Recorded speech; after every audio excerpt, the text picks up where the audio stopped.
Chegando na área, mais um corte motivacional para você. Deixa o like e se inscreva no canal. Com essa questão de tanto dinheiro sendo impresso, tanto nos Estados Unidos como aqui no Brasil, enfim, qual o futuro do dinheiro e se você acredita que realmente as criptomoedas chegaram para ficar e vão tomar o lugar, digamos aí, do real, do dólar, enfim? Bom, eu acho que o futuro, e isso a gente pode falar até pegando o passado do dinheiro, é essa continuação de uma inflação ao longo do tempo. Isso não é mistério para ninguém, a gente entra no site do Banco Central, tá lá, público, bem às claras, na página principal. Meta de inflação, 3,75%. Pro ano que vem, 3,5%. E eles são muito bons em bater essa meta, né? Porque estamos em 10% agora, pegando IPCA, e pro ano que vem já se projeta uma inflação também, quase batendo o que eles chamam de teto da meta. Porque eles botam uma meta de 3,5% e só 1,5 ponto de tolerância para cima ou para baixo, ou seja, uma tolerância de quase 50%. E mesmo assim eles ultrapassam isso. Então não é mistério o que vai acontecer com o dinheiro. Quando eu digo dinheiro, essa moeda fiduciária, né, que é a moeda que o governo cria e ela não tem um lastro já há muito tempo, baseada apenas em confiança, né, em fidúcia, que é a palavra para confiança em latim. Então isso vai continuar, é uma tendência. E aqui no Brasil mais forte do que em outras partes do mundo. O Plano Real, ele é um piscar de olhos que deu certo, um certo bem relativo, dentro de uma história monetária de absoluta destruição do dinheiro. Se a gente pega o dinheiro dos Estados Unidos, por exemplo, você vê lá nas notas, né, é presidente, é o Benjamin Franklin, né, caras que participaram no começo daquela república. Aqui as nossas notas são animais. Por que são animais no Plano Real? Porque é a nossa 10ª moeda. A gente já gastou todos os heróis nacionais lá no Cruzeiro, no Cruzado Novo, Cruzeiro Real. A gente gastou todos. Dom Pedro já teve um monte de nota, Kubitschek também, o Deodoro. Então quando chegou no Real, o pessoal até brincava. Ó, já usamos tantos heróis nacionais que vai ter que ser animal agora. E acabou que foi mesmo. Então o que eu vejo é, pensando em moeda fiduciária, a continuação da inflação. Porque há alguns motivos pelos quais os governos gostam muito de inflação. O primeiro deles é que a inflação, ela rouba do poupador para ajudar o endividado. E governos no mundo são os principais endividados hoje.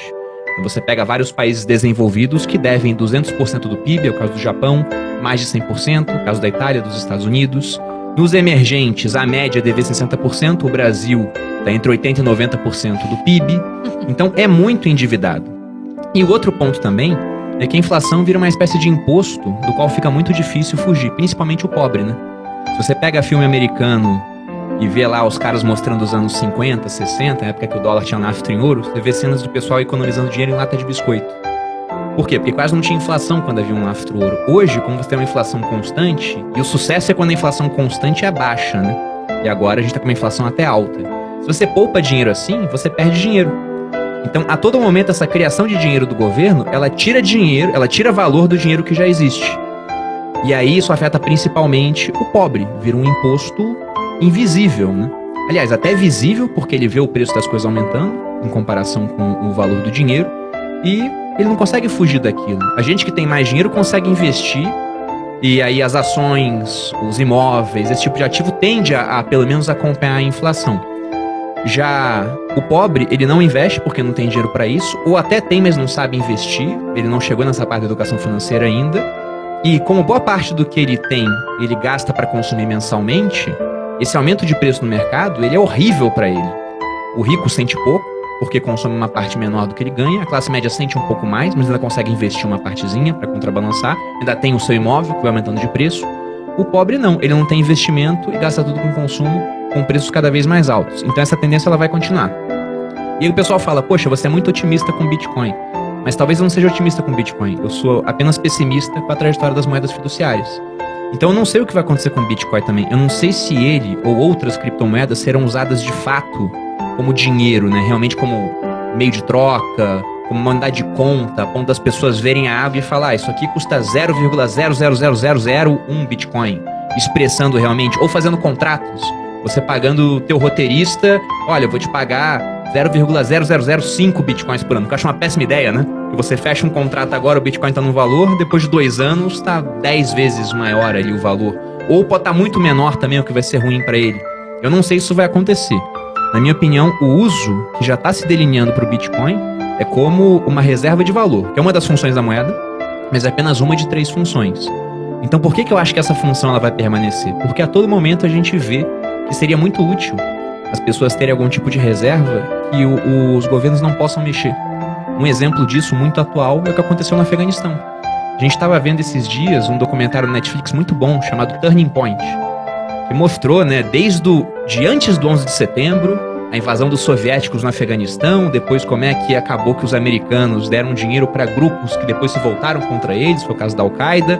Aí veio 11 de setembro, veio as invasões Afeganistão e Iraque, até os dias de hoje. Eles chegaram muito próximos da data da desocupação do exército americano do Afeganistão.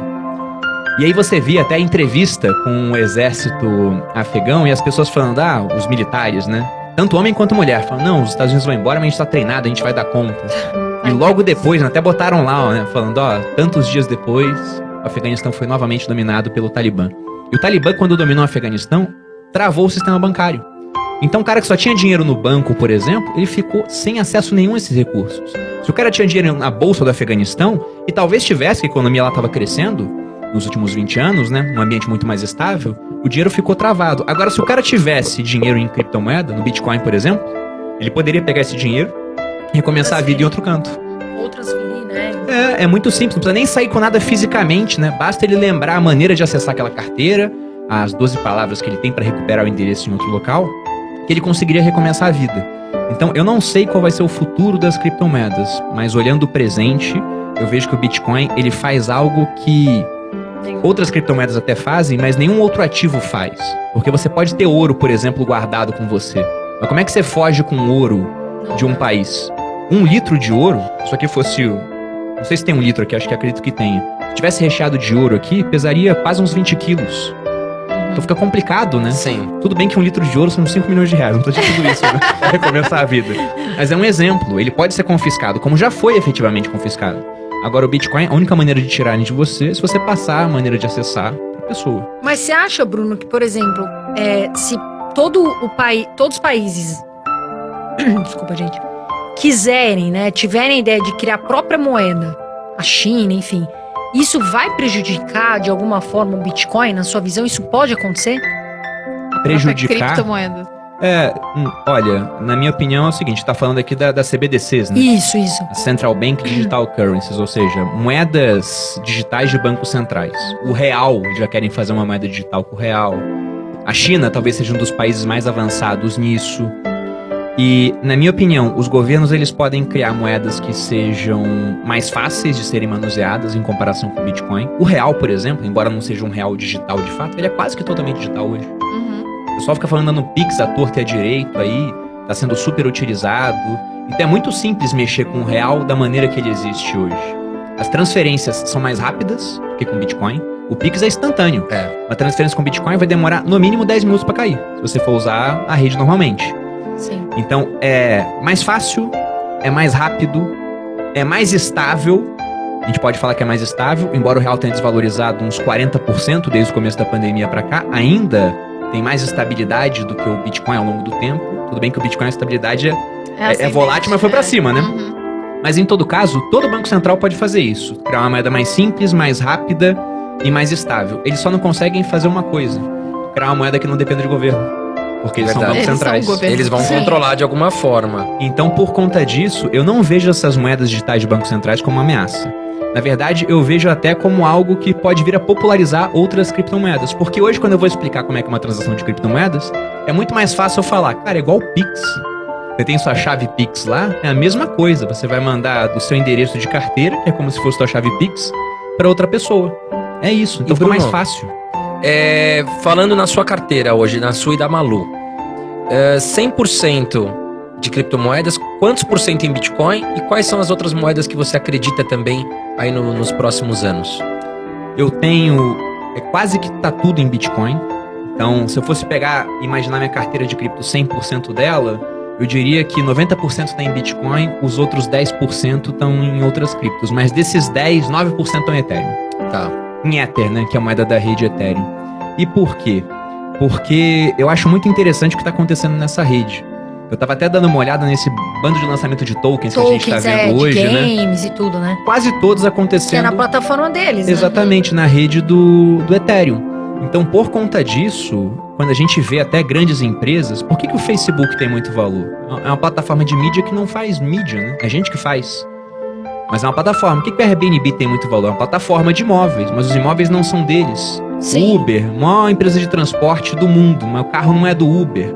Então, quando você olha a rede do Ethereum, eles estão criando algo que é quase uma versão nova da internet. Você pode criar uma série de aplicações lá dentro de maneira incensurável. Sim. Então eu olho para aquilo, já tem mais tempo de existência comparado a outras criptomoedas, e não é muito tempo, né? O Bitcoin surgiu, por exemplo, lá em 2009, o Ethereum, se eu não me engano, foi 2015, 2016, por aí. Então é tremendamente novo, só que tem um potencial grande. Só que eu não vejo igual o Bitcoin como uma possível reserva de valor, por mais que hoje tenha mudado, teve uma atualização no Ethereum, né, que ele tá virando até, segundo alguns dizem, não constatei, mas até deflacionário, pode vir a acontecer isso ao longo do tempo. Então eu vejo bastante valor no Ethereum. E o resto, eu queria ter um ETF que eu pudesse comprar uma cota dele e estar exposto a 1000 criptomoedas. Não temos.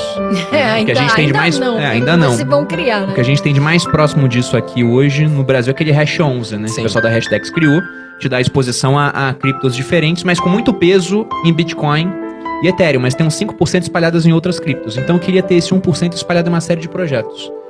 Porque se tudo der errado nesses projetos, eles vão a zero. Mas se der certo, o projeto ele pode se multiplicar por 2, 3, 4, 5, 10. Convexidade, né? Ou 1000 vezes, até mais do que isso.